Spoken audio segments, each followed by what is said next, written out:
Placement of fish buckets, fish ponds, fish tubs, outdoors. Stay tuned.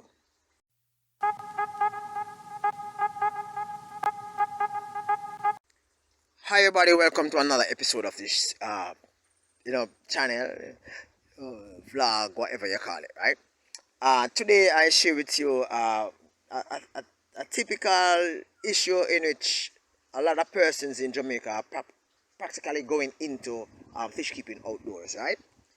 Yeah, and I like that, and I like that. I wish they would actually try to share what they do on YouTube or on another social media. Anyway, enough of that. Okay, so I have several tubs, right? To be exact, I have over 28 systems, right? And in these 28 systems, I have different types of fish. I have my jaguar cichlid here. I have a jaguar cichlid here. I also have tilapia cichlid, embuma cichlid. I just removed some crossbreed polar blue and convict cichlid from here. I have a jaguar cichlid here, jaguar cichlid there, and some mosquito fish there. Okay, so the essence of this video is to share with you the placement of your tubs. Now, if you look very good, you will realize that my pond system is located underneath a tree, right? Several trees, right? And I could simply just turn the ponds so as to ensure that all the ponds are actually underneath the tree. But some are in the sun, while some are in the shade. Now, why is that so? Now, in placement of your ponds outdoor, one must be careful not to ignore the fact that some fish requires more sunlight than some. Sounds strange, right? And some fish requires warmer temperature, although in Jamaica, right? But some species are more cooler, so the water cooler, right? When it's in the sun, the water is a little bit warmer. And so what you find is that some fish kind of like it when the place is a little bit cooler. Some fish like it both ways, like it when it's cool and when it's hot. They are okay with it, like goldfish, right? Okay, so I have my tilapia here. My tilapia is gently underneath the shade, but it does receive some amount of sunlight. And my emboma is actually coming out of the shade, and they love the sunlight, or should I say, they love the algae that is facilitated as a result of the sunlight. Now, what you find in comparison to, let's say, my emboma and my tilapia is that my jaguar cichlids are not too loving the algae or one of the effects of sunlight. So I'm gonna have to change placing the jaguar cichlid from here to somewhere else. However, right now I'm cramped for space, so they just have to settle where they're at.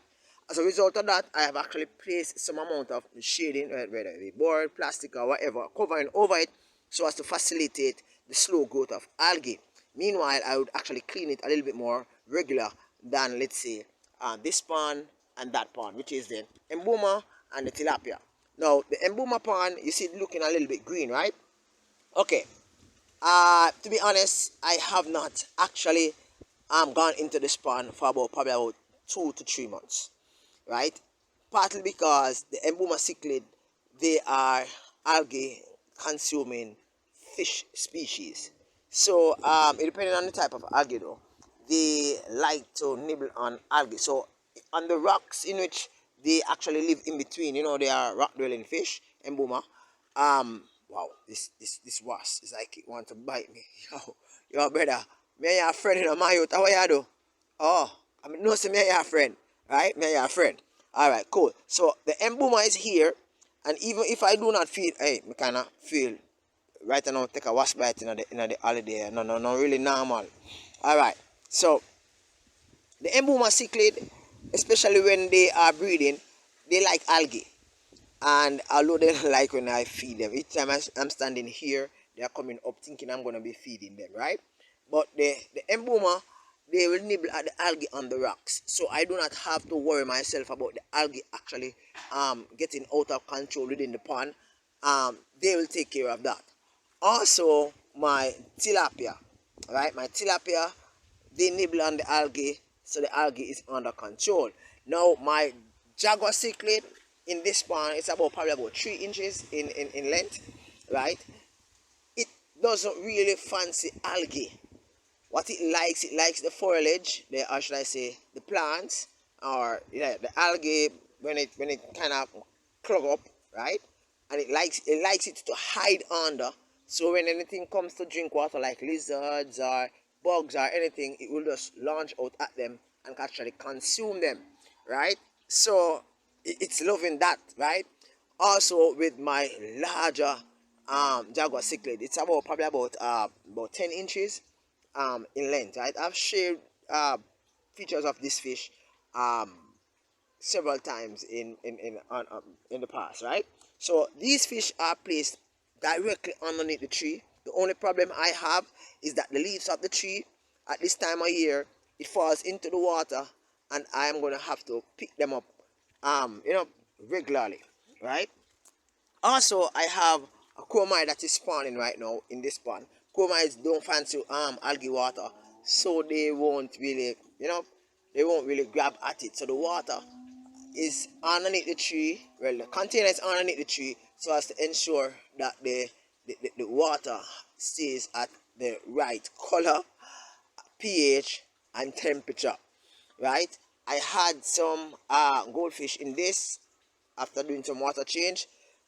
They are okay with the algae, right? The only problem I have with them is that they dig up the substrate, and you see it, substrate, yeah, the dirt and the mud at the bottom, they mess that up, so I place them in the large ponds. All right, so this is my mengano, and my yellow labs, and my aratus, right?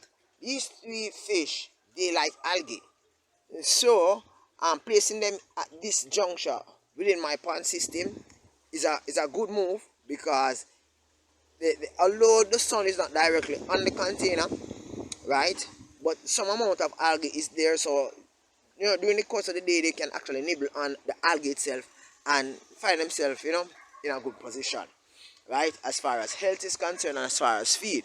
Now my convict cichlid is right here. It is always covered because convicts are not really favoring algae, and they kind of it's a lot, and I don't want them to get messed up because of that, right? I have my tilapia cichlids here. Green water, I'm just changing the water, right? Green water, they love the algae. Algae is useful to them because whenever they breed, the babies can hide in the algae water and can hide in the different spaces that is created as a result of algae growth within the system, right? So that is good for them, and they nibble on the algae also, right? And this pond system, I just placed my goldfish in here, my goalies and my koi in this, right?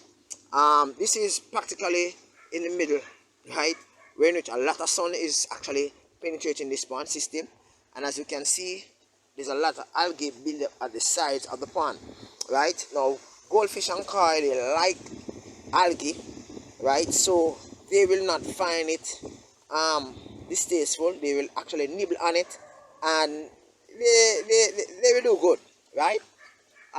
This pond, however, has my jack dempseys in it, right? My jack dempseys are not liking algae, so most of the time the container is covered with a sheet of zinc, right? And it is actually slightly shaded by the ackee tree, so therefore in a way it's kept cool and algae growth is limited. And here are some of my smaller, my baby Jack Dempsey, along with some convict cichlids, right? A good amount, right? I place them here for grow out.